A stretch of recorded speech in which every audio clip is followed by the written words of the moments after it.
Right then, welcome back to Friday night is Onion Night, of course, the home of the Giant Onion Growing Challenge, where I set a challenge last year to try and grow the biggest onions we possibly can from the variety Elsa from Foster Seeds. People have joined in, and Friday nights I go over how mine are doing, and I also touch on how other people's are doing at the end in onion news. All right, so if this is the first time you've seen me or whatever, thanks for joining me. Really appreciate it. And I appreciate everybody who hit the like button last week. Fantastic. Thank you very much. I made my day, that did. So what I do is go through mine. Usual thing, I go through my biggest one grown under grow lights, my biggest one grown without grow lights because there were two parts to the competition, and we'll be running it again next year. So if you're watching along, you'd love to take part, stay tuned. We will be doing it again because we're mad. We're mad. I was going to say nuts mad there. Mad nuts, nad. Anyway, that's what we're going to do. We're going to do it again because it's brilliant fun. Where was I? Oh yeah, go through my grow lights, my low lights, and my seed onions, because I'm trying to save some seed to start again next year, and there's been developments on that side of it. So if you know about saving onion seed, I'd appreciate it if you could either watch to the end, or where I go over my seed onions, or just skip to it if you can't be asked to watch the rest of it. All right, beauty. Let's go and look at some onions. Right, so this is what you come to see. The drama unfolds. What's going on?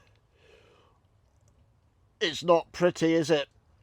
But although it's browning, it's still solid.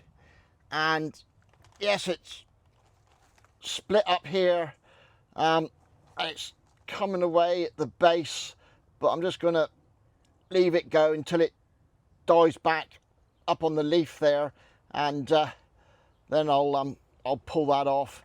At the minute, it's measuring 21 inches around. I mean, this thing is massive. You know, you can't get your hands around it. So that's the giant one. Trying to keep it as dry as possible around here. Still putting the yellow sulfate just around, trying to stop the mold getting any worse. But it's still solid. It's still growing. We haven't had any more spikes come up, no flower spikes, and the last, no more leaves growing. Slightly worrying, but we'll see. And the last spike is grown away and looking all right. There again, watering around the edge, trying to keep it dry. Also watering in the second bin below it. So yeah, for me this has got to last another month at least for our local garden show. Time will tell. What do you think? Will it survive? Okay, so this is the no lights one, grown the same way, brute bin, large pot with the bottom cut out, and the onion inside. This one's measuring 13 inches now, starting to swell nicely. I've done the same. I've made a moat around the outside, water it around there, trying to keep it dry in the middle. Got the yellow sulfur down. So yeah, that's that one. Let's move on to me pride and joy, you know it, me seed onions. Okay, so these are me Joe Atherton seed onions. One that I put away split into 3 individual bulbs, and the other one split into 2. The leaves all down here are starting to die back now. If we go up through the trellis, now this is what I want to ask, because where the flowers had opened up and the pollinators have been going in there, and now come on, focus on there. If you can see now, the flowers have started to close up again. So where they've closed up is the seed going to develop inside that closed up flower. All right, so if somebody who knows what they're doing about seed onions and onion seed can let me know. I figure that's what's happening because the flowers were all open like the one there. There's a few in the middle, but now they've closed up again. So hopefully they're developing seed in there. So like I said, if you can let me know, appreciate it. You know it.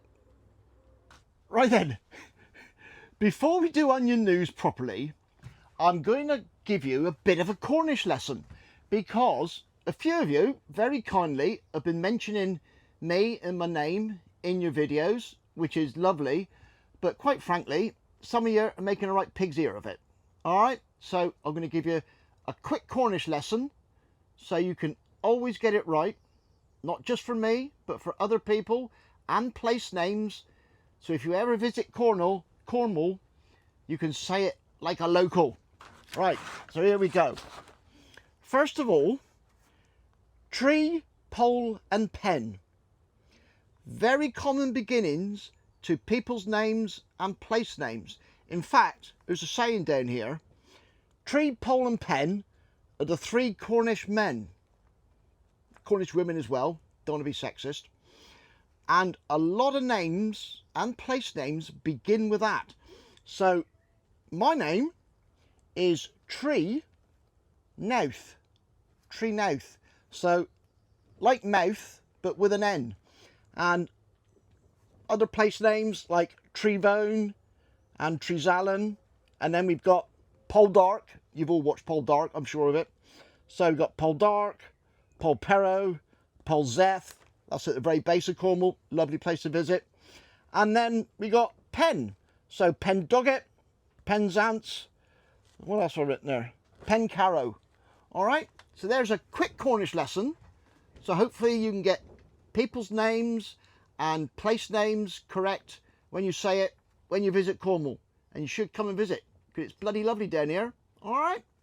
Right. So that's your lesson. Now we'll do onion news.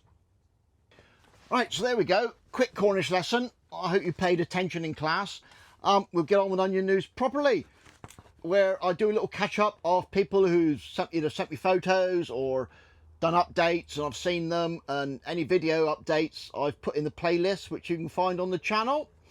The GD James likes to measure girth. Well, who doesn't, eh? Let's be honest, who doesn't? He's got one standing at 11.5 inches, but he's also had one split. So, yeah, you got to be careful. Got to be careful. He had a bad day on the horses, apparently, so he was brain fried. So hope you do better next time. Jackie, well, you couldn't make this up. Her dog got in and ate her best one. Yeah, her dog ate it. But she's still got others on the go. And best of luck, Jackie. Hope the ones you still got going start bulbing, start growing, and do well for you. And Debbie Grows a Love over on Instagram, she's had one split. It's 17 inches. Ah, soul destroying. You've got something that big and then it splits. But as always, she does brilliant write-ups. And as she put it, she'd raised rebellious twins that decided to split and separate as soon as they could. But she's got more going on. She's got more growing. So hopefully they do well. Jane mentioned her last week. She sent me a photograph. So thank you, Jane, of hers standing at 11 inches. There again, that's a no lights onion. So at the moment, 11 inches, 11.5 is sort of on a par with all the leaders in the no lights competition. So I think the no lights could be a close one. So looking forward to seeing how that all develops.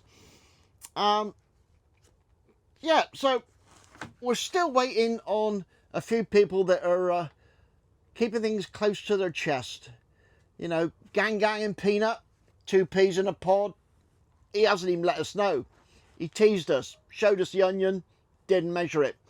And Ian Wilson, he's got some massive onions. Looking forward to an update from you, Ian. See how you're getting on. And yeah, hopefully they'll let us know soon so we can check them out. I mean, it's all nice measuring girth. Big girth. Why is that such a stupid name? Yeah, it shouldn't. Yeah, girth. I find it hilarious. Remember, although girth is a good indication of things, and if you measure it and it's still growing, you know, we're hitting around about 2 inches a week now, so they're doing really well. The final way that we're going to judge this is on weight.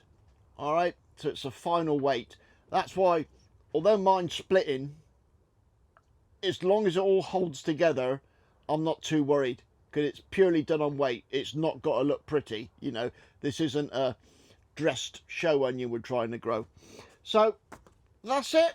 That's onion news. Thanks very much for watching. Hope you enjoyed it. See you next week. Cheers and gone.